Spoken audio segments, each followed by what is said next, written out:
여호수아서 그냥 옛날 전쟁 이야기라고 생각하시면 안 돼요. 이건 사실 리더십, 정복, 그리고 수백 년 묵은 약속이 드디어 이루어지는 아주 드라마틱한 이야기거든요. 자, 지금부터 그 핵심으로 한번 들어가 보시죠. 이야기는요, 정말 거대한 전환점에서 시작돼요. 전설적인 지도자 모세가 세상을 떠났고요. 이스라엘 민족은 수세대에 걸쳐서 그토록 꿈꿔왔던 약속의 땅, 바로 그 코앞에 서 있는 거죠. 자, 모세의 시대가 가고 그의 후계자인 여호수아의 시대가 열린 겁니다. 여호수아의 임무는 모세랑은 좀 달랐어요. 율법을 주는 사람이 아니라 백성을 이끌고 저기 보이는 약속의 땅, 가나안을 정복하는 것. 바로 그게 그의 사명이었죠. 자, 그럼 이 새로운 리더는 이 어마어마한 일을 어떻게 준비했을까요? 근데 되게 놀라운 건요, 하나님이 처음 주신 지시가 무슨 군사 전략이나 전술이 아니었다는 거예요. 그것보다 훨씬 더 근본적인, 그러니까 성공을 위한 일종의 영적인 공식 같은 거였죠. 이 명령의 핵심은 바로 이겁니다. 진짜 성공은 군사력에 달린 게 아니라 하나님과의 약속, 즉 율법에 얼마나 철저하게 충실하냐에 달려 있다는 것. 이게 모든 것의 출발점이자 기본이 되는 거예요. 자, 이제 실제 전투에 들어가기 전에 아주 치밀한 준비 과정이 있었습니다.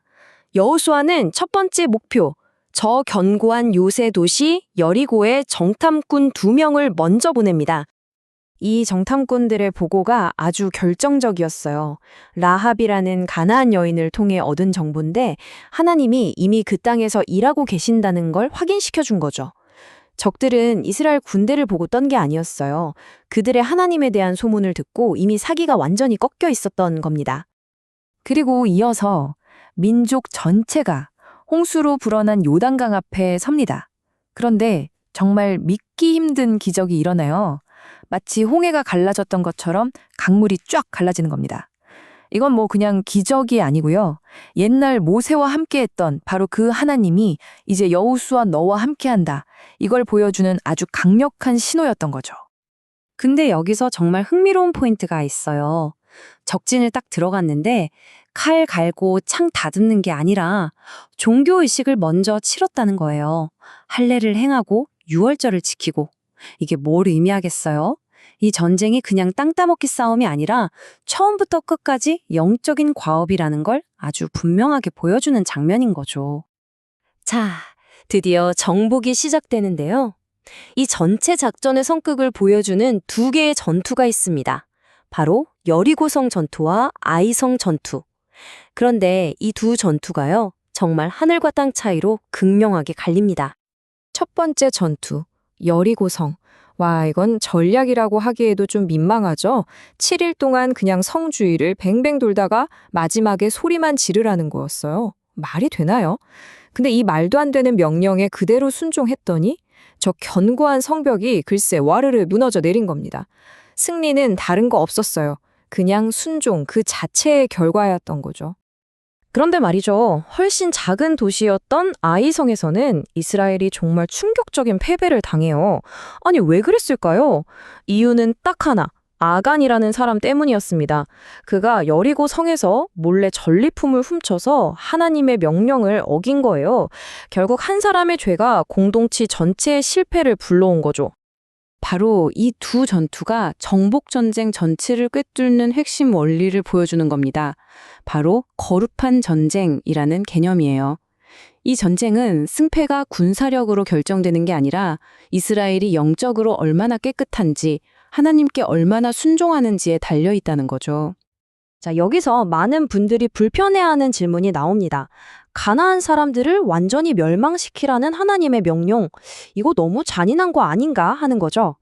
원전에서는 이걸 단순히 군사적인 정복으로 보지 않고 일종의 신적인 심판으로 설명하고 있어요. 창세기에 보면요, 이 심판이 갑자기 내려진 게 아니라 수세기 동안 미뤄져 왔다는 걸 암시하는 구절이 있어요. 그러니까 그들의 죄악이 가득 찼을 때 비로소 집행되는 최후의 심판이라는 거죠. 더 나아가서는 앞으로 있을 더 큰 최후의 심판을 미리 보여주는 예고편 같은 걸로 해석되기도 합니다. 이렇게 중부, 남부, 북부 지역에서 큰 전투들이 끝나고 나면요, 이야기의 흐름이 정복에서 분배로 넘어갑니다. 드디어 정복한 땅을 이스라엘의 12지파에게 나누어 주는 거죠. 이 땅 분배는 그냥 영토를 얻었다 이런 차원의 이야기가 아니에요. 이게 뭐냐면 수백 년 전에 그들의 조상 아브라함에게 하나님이 하셨던 약속이 마침내 드디어 성취되는 정말 역사적인 클라이맥스인 겁니다. 그런데 이 승리에는 좀 미묘한 긴장감이 있어요. 이미 성취됐지만 아직 끝나지 않은 느낌이랄까요? 성경에는 분명 하나님이 온 땅을 주셨다고 되어 있는데 또 다른 곳에선 이스라엘이 모든 적을 다 쫓아내지는 못했다고 반복해서 나오거든요. 그러니까 약속은 분명히 이루어졌는데 그들의 과업은 아직 미완성으로 남은 거죠. 시간이 흘러 여호수아가 이제 생의 마지막을 앞두고 백성들을 다시 불러 모읍니다. 그런데 그의 마지막 연설은요, 우리가 이렇게 위대한 승리를 거뒀다, 이런 과거 자랑이 아니었어요. 오히려 미래를 향한 아주 절박하고 긴급한 당부였습니다. 근데 진짜 놀라운 건요, 여호수아의 이 마지막 말이 그가 처음 지도자가 됐을 때 하나님한테 들었던 그 명령이랑 토씨 하나 안 틀리고 똑같다는 거예요. 이게 뭘까요? 진짜 싸움은 땅을 정복하는 걸로 끝나는 게 아니라 바로 그 땅에서 믿음을 지키며 살아가는 것. 이게 진짜라는 메시지죠. 그리고 그는 백성들 앞에 아주 명확하고 강력한 선택지를 던집니다. 자, 이제 당신들이 누구를 섬길지 선택하시오. 조상들이 섬기던 신입니까? 아니면 이 땅의 신들입니까? 하지만 나와 내 집은 오직 여호와만을 섬기겠습니다. 이렇게 자신의 결단을 못 박아 버리죠. 여호수아의 이 말에 감동한 백성들도 우리도 하나님을 섬기겠습니다 하고 다시 한번 맹세합니다. 하지만 여호수아는 여기서 그치지 않고 경고하죠. 그 약속 그냥 말 한마디로 끝나는 게 아니다. 매일매일 싸우고 마음을 계속해서 하나님께로 돌이켜야만 지킬 수 있는 거다 하고 말이죠. 바로 이 지점에서 여호수아서의 오래된 이야기가 오늘 우리의 이야기가 됩니다. 이스라엘이 미처 다 쫓아내지 못했던 그 가나안 족속, 그게 뭘까요?